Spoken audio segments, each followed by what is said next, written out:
हस्तरेखा विज्ञान सामान्य परिचय का हमारा जो 17वां अध्याय है, इसमें हम एक और महत्वपूर्ण रेखा के बारे में चर्चा करेंगे, जो कि हाथ में पाई जाने वाली किसी भी अन्य रेखा से कम महत्वपूर्ण नहीं है। तो ये रेखा कौन-सी है, इसके बारे में हम जानते हैं। अधिकतर आपने व्यक्ति के हाथ में देखा होगा कि कोई एक रेखा भाग्य रेखा से निकल करके बुध पर्वत की ओर आती है। इस रेखा को कई नामों से जाना जाता है। विशेष करके 2 नाम इस रेखा के बारे में प्रचलित हैं। सामान्यतः जो सामुद्रिक शास्त्र है, उसमें इसे स्वास्थ्य रेखा माना जाता है। और आज का आधुनिकतम समय जो है, आधुनिकतम जो पामिस्ट्री है, उसमें इस रेखा को प्रतिष्ठा रेखा या प्रारब्ध रेखा माना जाता है। अब इस रेखा का क्या फल है, हाथ में क्या प्रभाव होते हैं, इसके बारे में हम जानते हैं। पहले हम ये जानें कि इसका उद्गम स्थल कहां-कहां से होता है। सामान्यतः इसका उद्गम स्थल शुक्र पर्वत से भी हो सकता है, मस्तिष्क रेखा से भी हो सकता है, जीवन रेखा से भी हो सकता है। अर्थात बुध रेखा, स्वास्थ्य रेखा उसी रेखा को माना जाएगा जिसका कि प्रभाव हाथ में कहीं से भी हो, उद्गम स्थल कहीं से भी हो, लेकिन उसका अंत बुध पर्वत की ओर हो रहा हो या फिर उस रेखा का झुकाव बुध पर्वत की ओर हो। अब यदि व्यक्ति के हाथ में, थोड़ा और मैं स्पष्ट से करूं कि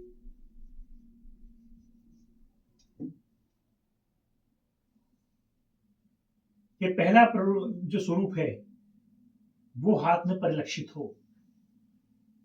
कि भाग्य रेखा से निकल करके स्वास्थ्य रेखा या प्रतिष्ठा रेखा पूर्ण बनी हुई हो और साथ में सूर्य रेखा का साथ व्यक्ति को प्राप्त हो, तो ये गजलक्ष्मी योग के बराबर इस संयोग को माना जाता है और बहुत कम लोगों के हाथ में यह योग पाया जाता है। आमतौर पर बड़े-बड़े उद्योगपतियों के हाथ में, या फिर ये करूं कि मिलेनियर बिलियनियर जो व्यक्ति होते हैं, अकूट संपदा जिन लोगों के हाथ में होती है, उन लोगों के हाथ में इस प्रकार की रेखाएं पाई जाती है।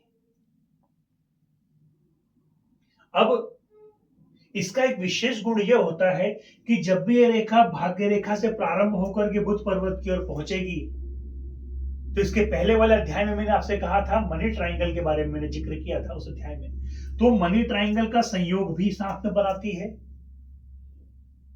साथ में जीवन रेखा, मस्तिष्क रेखा, भाग्य रेखा के साथ भी त्रिकोण बनाती है। तो दो त्रिकोण इस भाग्य रेखा के द्वारा, या फिर ये कहूं इस स्वास्थ्य रेखा के द्वारा व्यक्ति के जीवन काल में परिलक्षित होते हैं। ऐसा व्यक्ति जो अपने भाग्य से चाहता है, जो अपने प्रारब्ध से चाहता है, उससे दुगुना, तिगुना, चतुर्गुणा व्यक्ति को उसके जीवन काल में प्राप्त होता है।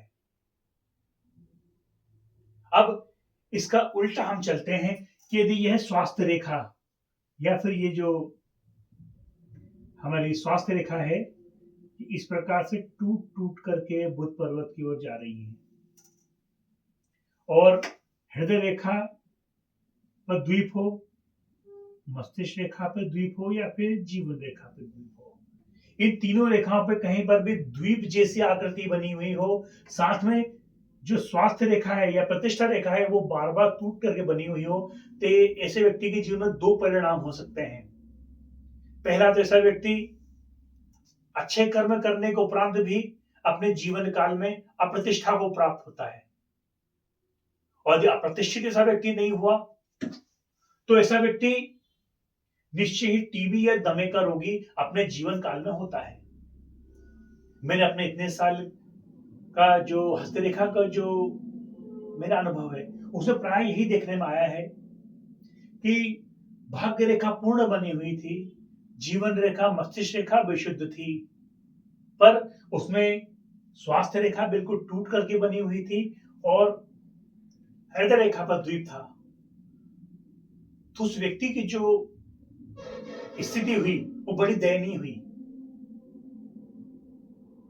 तो मैं यूं कहूं कि यदि हाथ में रेखाओं का प्रभाव शुभ भी हो, शुभ दिखाई भी देती हो, परंतु यदि कोई एक रेखा टूटी हुई हो तो उसका प्रभाव अन्य रेखाओं पर भी पड़ता है। तो स्वास्थ्य रेखा या प्रतिष्ठा रेखा हाथ में जितनी स्पष्ट होगी, व्यक्ति उतने ही उत्तम चरित्र का, उत्तम विचार को धारण करने वाला, उत्तम स्वास्थ्य को धारण करने वाले अपने जीवन काल में होता है। इस 17वें अध्याय के अंतर्गत हमने स्वास्थ्य रेखा या प्रतिष्ठा रेखा के संबंध में कुछ वर्णन के बारे में हमने अध्ययन किया। आने वाला जो अध्याय है उसमें हम इस रेखा के बारे में और हम वर्णन प्राप्त करेंगे। तब तक के लिए भैया जय श्री राम।